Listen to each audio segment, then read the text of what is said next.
നമസ്കാരം. ഞാൻ Kerala news media എന്ന സജീവ് ഗോപാലൻ.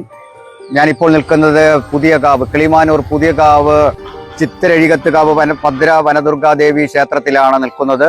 ഇവിടെ ഓഗസ്റ്റ് 30-ാം തീയതി ലക്ഷാർച്ചന നടക്കുകയാണ്.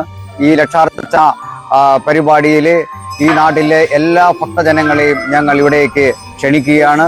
ഈ ലക്ഷാർച്ചന എന്ന് പറയുന്നത് ഒരു മഹാസംരംഭമാക്കി മാറ്റുകയാണ്. നാടിന്റെ ഐശ്വര്യത്തിന് വേണ്ടി ഭക്തജനങ്ങൾ എത്തിച്ചേരണമെന്നാണ് ഈ ക്ഷേത്രത്തിലെ ഭാരവാഹികൾ നമ്മോട് പറയുന്നത്. കിളിമാനൂർ പുതിയകാവ് ചിത്തിരഴികത്തുകാവ് ശ്രീ ഭദ്ര വനദുർഗാദേവി ക്ഷേത്രത്തിൽ ആഗസ്റ്റ് 30-ാം തീയതി രാവിലെ 8 മണി മുതൽ വൈകുന്നേരം 6 മണി വരെ ലക്ഷാർച്ചന മഹായജ്ഞം നടക്കുന്നുണ്ട്. ഈ യജ്ഞവുമായി ബന്ധപ്പെട്ട് ഹരിദ്വാറിൽ നിന്ന് നാഗസന്യാസി എത്തുന്നുണ്ട്. അതിനോടൊപ്പം തന്നെ 7 പ്രാവശ്യം കൈലാസം കയറിയ പഞ്ചകൈലാസ സ്വാമിയും ഇതേ ദിവസം നമുക്ക് ഭക്തർക്ക് ദർശനം നൽകാനായിട്ട് ഇവിടെ എത്തുന്നുണ്ട് രാവിലെ 8 മണിക്ക്.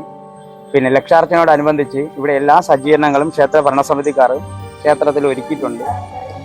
ഞാൻ ചിത്തിരഴികത്തുകാവ് ശ്രീ ഭദ്ര വനദുർഗാദേവി ക്ഷേത്രത്തിലെ സെക്രട്ടറിയാണ്. എൻ്റെ പേര് സിന്ധു. നമുക്കിപ്പോൾ ഈ ക്ഷേത്രത്തിൽ ആഗസ്റ്റ് 30-ാം തീയതി നടക്കുന്ന ലക്ഷാർച്ചനയുടെ എല്ലാ ഒരുക്കങ്ങളും പൂർത്തിയായിട്ടുണ്ട്. എല്ലാ ഭക്തജനങ്ങൾക്കും ഇതിൽ പങ്കെടുക്കാവുന്നതാണ്. ഈ ക്ഷേത്രത്തിന്റെ പ്രത്യേകത എന്ന് പറയുന്നത് ഇത് ചിത്തിരഴികത്തുകാവെന്നാണ് അറിയപ്പെടുന്നത്. ഇതൊരു സർപ്പക്കാവായിരുന്നു. സർപ്പക്കാവിനോടനുബന്ധിച്ച് വനദുർഗാദേവി കാവിനകത്ത് പ്രതിഷ്ഠയുണ്ടായിരുന്നു. അതിനോടൊപ്പം തന്നെ കുടുംബ പരദേവതയും വച്ചാരാധനയായിട്ടുള്ള ഭദ്രകാളി ദേവി ക്ഷേത്രവും കാവിനകത്തുണ്ടായിരുന്നു. അതിനുശേഷം വനദുർഗയ്ക്ക് ക്ഷേത്ര ആലയം കെട്ടി പുറത്ത് പ്രതിഷ്ഠ നടത്തുകയും ഭദ്രാദേവി കാവിനകത്ത് കുടികൊള്ളുകയും ചെയ്യുകയായിരുന്നു.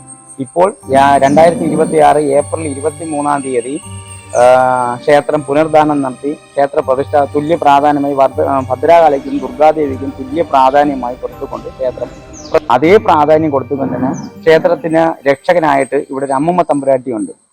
അതിനോടൊപ്പം തന്നെ മണ്ണിന്റെ നാഥനായ രക്ഷസ്, മന്ത്രമൂർത്തി, യോഗീശ്വരൻ, മാടൻ തമ്പുരാൻ, യക്ഷിയമ്മ, ചാത്തൻ സ്വാമി, ഇത്രയാണ് ഈ ക്ഷേത്രത്തിന്റെ പ്രതിഷ്ഠയായിട്ടുള്ളത്. ഇതിന്റെ മറ്റൊരു പ്രത്യേകത, അമ്മുമ്മയ്ക്ക് കാവലായിട്ടാണ് പടിഞ്ഞാറോട്ട് നോക്കി കുട്ടിച്ചാത്തനും മാടൻ തമ്പുരാനും യക്ഷിയമ്മയ്ക്കും പ്രതിഷ്ഠ വെച്ചിട്ടുള്ളത്.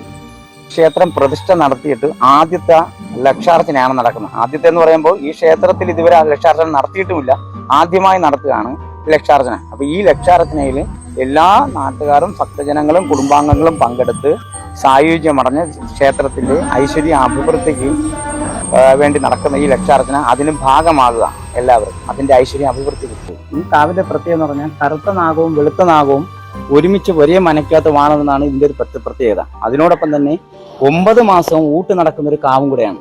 കന്നിമാസത്തിൽ തുടങ്ങി മിഥുനമാസം വരെ ഊട്ട് നടക്കുന്ന ഒരു കാവാണ്. അതിനോടൊപ്പം ഈ കാവിന് മറ്റ് വൃക്ഷങ്ങളൊക്കെ വെച്ച് പിടിപ്പിച്ചിട്ടുണ്ട്. മറ്റേ മരങ്ങളൊക്കെ കെട്ടിത്തിരിച്ച് സംരക്ഷിക്കുന്നുണ്ട്.